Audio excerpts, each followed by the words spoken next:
Guys ഇപ്പോൾ വീട് പണിയുമ്പോൾ ഒരു ട്രെൻഡിങ് ഐറ്റമാണ് ഈ ടെറാക്കോട്ട ജാളി എന്നുള്ളത്. ഞങ്ങളുടെ വീട്ടിൽ കുറച്ച് സ്ഥലങ്ങളിൽ ടെറാക്കോട്ട ജാളി നമ്മൾ യൂസ് ചെയ്തിട്ടുണ്ട്. അതിൻ്റെ ഡീറ്റെയിൽസ് ആണ് ഇന്നത്തെ വീഡിയോ. നിങ്ങൾ നിങ്ങളുടെ വീടിന് ഈ ഒരു ജാളിയൊക്കെ യൂസ് ചെയ്യാൻ പോകുന്ന സമയത്ത് പലരും പറയും ഇത് വെച്ചിട്ടുണ്ടെങ്കിൽ ഭയങ്കര മെയിൻ്റെനൻസ് ആണ്, പൊടിയൊക്കെ കയറുമെന്ന്. അങ്ങനെയൊക്കെ വിചാരിക്കുകയാണെങ്കിൽ നിങ്ങളൊന്നും ചെയ്യലുണ്ടാവില്ല. ഇതൊരു ഭംഗിക്ക് വയ്ക്കുന്നത് മാത്രമല്ല, ഇതുകൊണ്ട് ഒരുപാട് ഉപകാരങ്ങളുണ്ട്.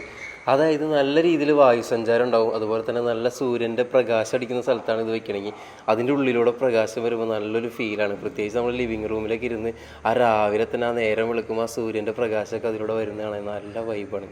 ഞങ്ങൾ ഈ ജാളിയോടെ ഫിറ്റ് ചെയ്തത് വീട് പണിയുടെ അവസാന ഘട്ടത്തിലാണ്. എല്ലാവരും അങ്ങനെ തന്നെ ചെയ്യുന്നതാണ് നല്ലത്. അല്ലെങ്കിൽ ഇതുമ്പോൾ ആകെ പെയിൻറ്റും സിമെൻറ്റൊക്കെ വീണ് വൃത്തിയാടാവും. ക്ലീനിങ് ഇത്തിരി പാടാണ്.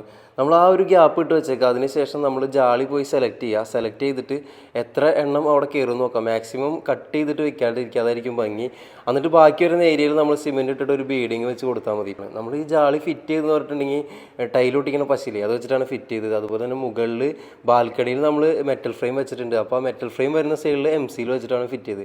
ഇത് ഫിറ്റ് ചെയ്യാൻ വേറെ വലിയ പണിക്കാരോടൊന്നും ആവശ്യമില്ല. ഞങ്ങളുടെ വീട് പണിത നമ്മുടെ വീടിൻ്റെ കോൺട്രാക്ട് എടുത്ത ഗ്രീൻ ഹോം ബിൽഡേഴ്സിനാണ് ഞങ്ങൾക്ക് ഇത് ഫിറ്റ് ചെയ്ത് തന്നത്. അവർ നല്ല വൃത്തിയായിട്ട് ഇത് ഫിറ്റ് ചെയ്ത് തന്നു. അതുപോലെ തന്നെ ഇതിൻ്റെ ഇടയിൽ ഗ്യാപ്പിലൊക്കെ നമ്മൾ എന്താ പറയുക, റെഡ് ഓക്സൈഡ് വെച്ചിട്ട് ഫില്ല് ചെയ്യണം. അതിനുശേഷം ക്ലിയർ അടിക്കണം. ക്ലിയർ കോട്ട് അടിക്കുന്നത് നിർബന്ധം കേട്ടോ, എന്നാലാണ് അതിനൊരു ഫിനിഷിങ് കിട്ടുള്ളൂ.